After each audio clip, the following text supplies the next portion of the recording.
지금 국민의힘 의원님들이 대체 토론 시간을 빙자해서 의사진행 발언을 하고 계시는데 그 내용도 틀렸습니다. 형식도 틀렸지만 일단 한두 가지 말씀드려 볼까요? 오늘 아침에 소위하고 오늘 2시 반에 전체 회의하는 것은 어제 여야 간 합의가 있었습니다. 그 합의를 모르고 10분 전에 통보받았다라고 하시는 것이 잘못된 것이고 국회 운영에 대해서 조금 더 공부하셔야 될 것 같습니다. 네. 자, 그리고 또 오전에 대한민국 사법 체계를 뒤흔드는 법 2개를 1시간 만에 처리했다라고 하는데 이 얘기도 틀렸습니다. 좀 제대로 알고 얘기를 해주셔야 될 것 같은데요. 2개가 아니라 그 중에 하나는 법원조직법이고 법원조직법은 여야 합의 처리했습니다.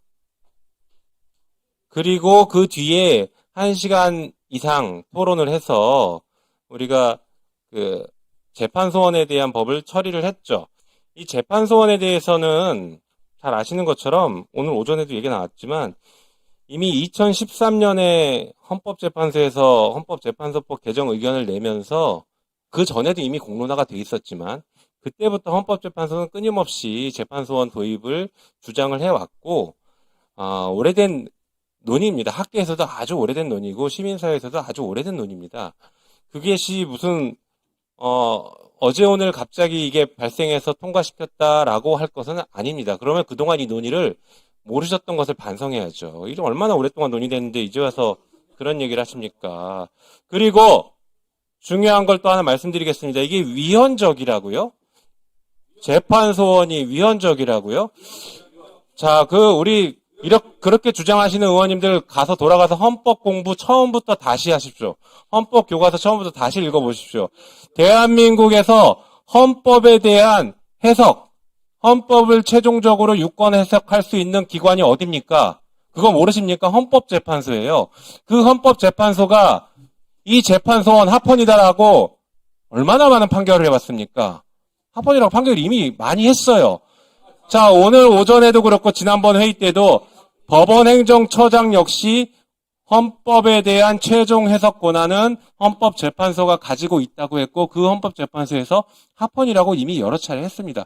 그러면 그것을 따르던지 그게 아니면 그냥 주장 정도로만 할 것이지 이게 무슨 대한민국의 사법체계를 흔든다 그러고 앞에 써붙이고 이게 지금 뭐 하는 겁니까? 돌아가서 헌법책 좀 보시고 헌법 공부 좀 잘 하고 오시기 바랍니다. 이상입니다.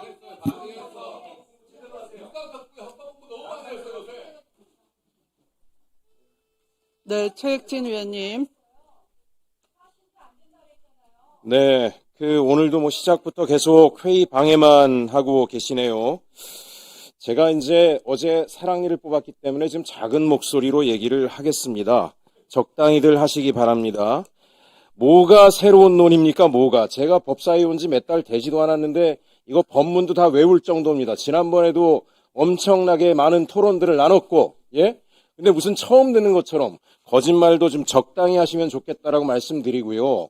국민들이 보고 있습니다. 창피하지 않습니까? 예? 뭐가 처음이라고 논의를 하세요. 무슨 간사 선정, 제가 수도 없이 얘기했습니다.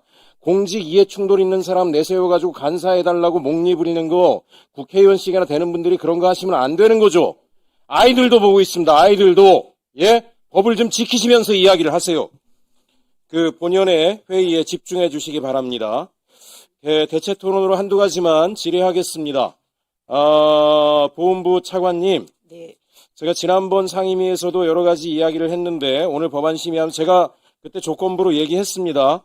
보훈부에서 법안 올라올 때 저는 대한민국 보훈정책이 강화돼야 되고 또 더더군다나 민주유공자까지 적극적으로 확대해야 된다라고 수차례 이야기를 드렸습니다. 근데 문제는 전제 조건은 뭐냐면 보훈 전달 체계에 투명성과 안정성이 제고가 돼야 된다. 보훈부 관련해서 특히 한국보훈복지의료공단에서 관련해서는 너무도 많은 민원들이 매일 들어오고 있어요. 얼마 전에도 제가 기자회견을 하지 않았습니까? 근우회, 신천지 산하조직인 근우회가 보훈공단하고 유착관계였다라고 하는 것에 대해서 기자회견까지 했는데 그에 대해서 후속 조치를 어떻게 했는지 이런 얘기들이 아직까지 보고도 안 되고 있습니다. 차관님 지금 굉장히 중차대한 시기라고 생각을 합니다. 우리 보훈 정책을 강화하고 확대하고 국민의 소중한 세금이 들어가려면 전달 체계의 투명성, 비위, 척결, 대통령께서도 말씀하시지 않았습니까? 공직자 중 극소수가 물을 흐린다. 그 극소수 발라내는 게 뭐가 그렇게 어렵습니까? 부당이득 환수금 관련해서도 빨리 조치하세요. 뭐 6개나 되는 요양원이 한 건데 책임자를 찾기 어렵다. 기관이 한 거니 개인에게 책임을 물을 수 없다. 지시한 자가 있을 것이고 이행한 자가 있을 것이고 거기에 수십억의 피해가 발생했으면 누군가는 분명히 책임을 져야 되지 않겠습니까? 그리고 이런 그 중앙병원 치과병원장 채용비리 사건도 터져나오는데 왜 조치를 안 합니까?